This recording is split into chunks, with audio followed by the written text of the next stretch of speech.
February 24, 1989. United Airlines Flight 811.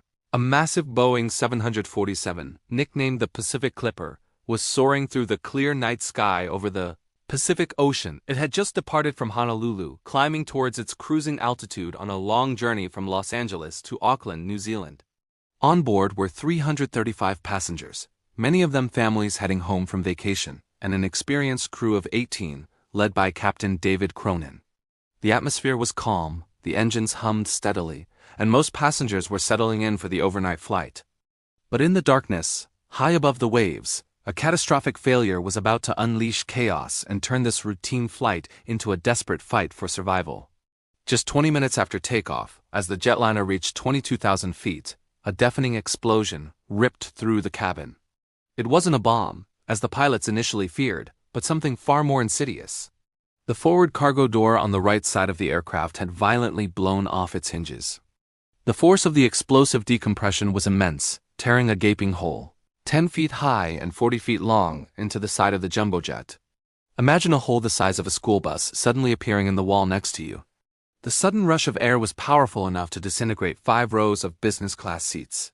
From rows 8 to 12, 9 passengers, including a 3-year-old boy, were instantly pulled from the aircraft and into the night sky, their bodies catapulted into the void at over 400 miles per hour. In the cockpit, chaos erupted. The pilots were hit by a blast of wind, noise, and flying debris. Alarms blared as oxygen masks dropped from the ceiling throughout the plane. Captain Cronin, a veteran with nearly 30,000 flight hours, immediately declared a mayday.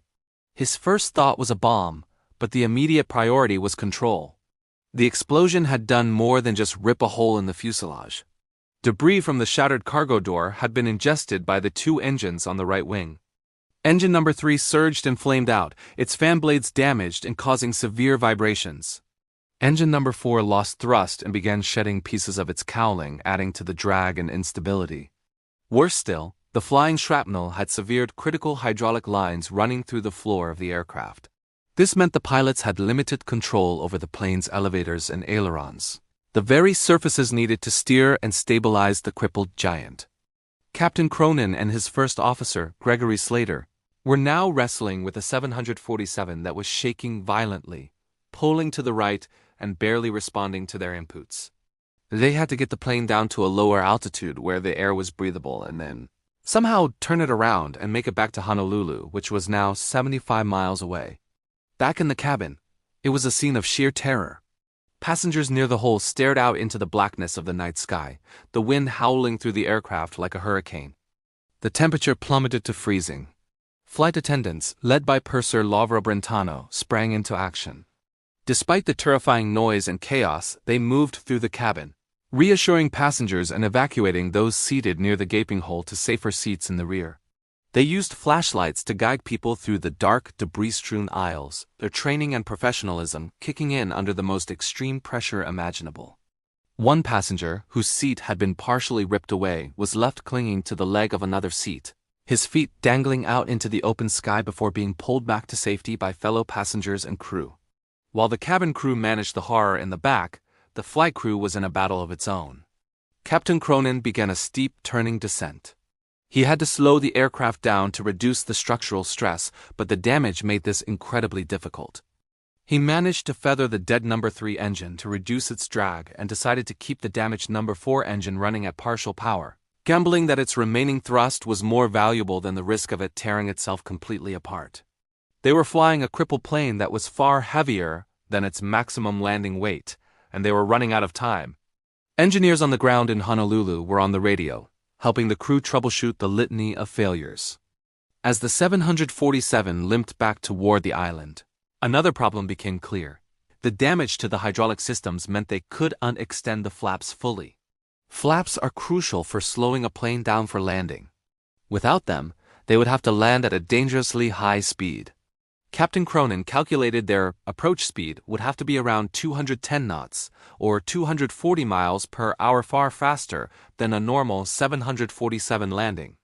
As the lights of Honolulu appeared on the horizon, the crew prepared for the landing of their lives. They warned the cabin to brace for a hard impact. Lining up with the runway, Captain Cronin had to use every ounce of his skill. He masterfully manipulated the throttles of the remaining good engines on the left wing and the damaged engine on the right, using asymmetric thrust to help steer the aircraft. The plane came in hot and fast.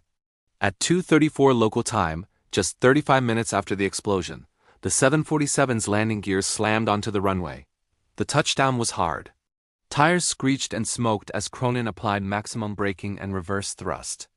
The plane veered, but he fought to keep it straight, finally bringing the battered jumbo jet to a halt just a few hundred feet from the end of the runway.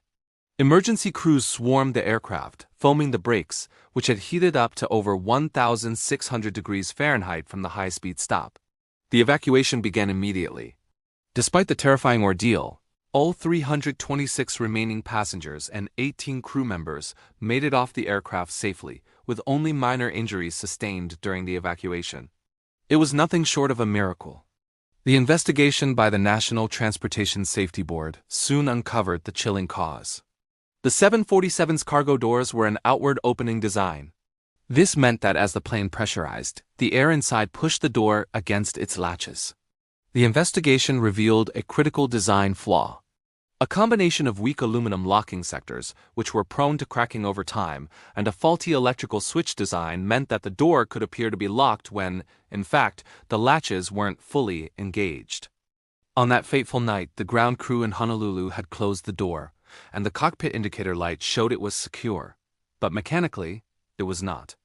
As Flight 811 climbed, the pressure difference between the inside and outside of the aircraft grew stronger and stronger, pushing relentlessly on the improperly latched door. Finally, the weak locking mechanism failed completely, and the door was ripped from its frame with explosive force.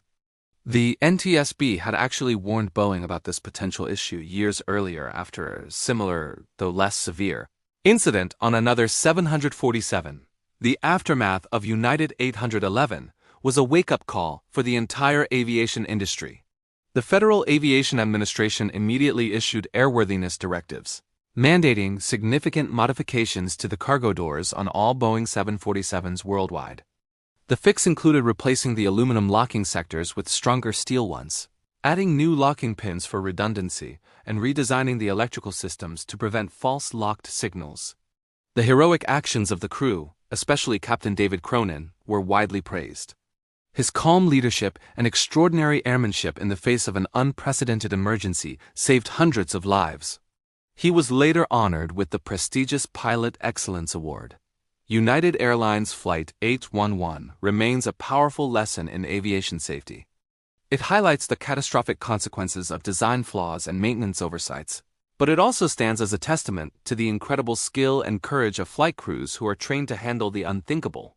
The 9 lives lost that night were a tragic price to pay, but the changes they spurred have made air travel safer for millions of people around the world. Thank you for watching. If you found this story as compelling as I did, please consider liking this video and subscribing for more incredible stories from aviation history. Stay safe, and we'll see you in the next one.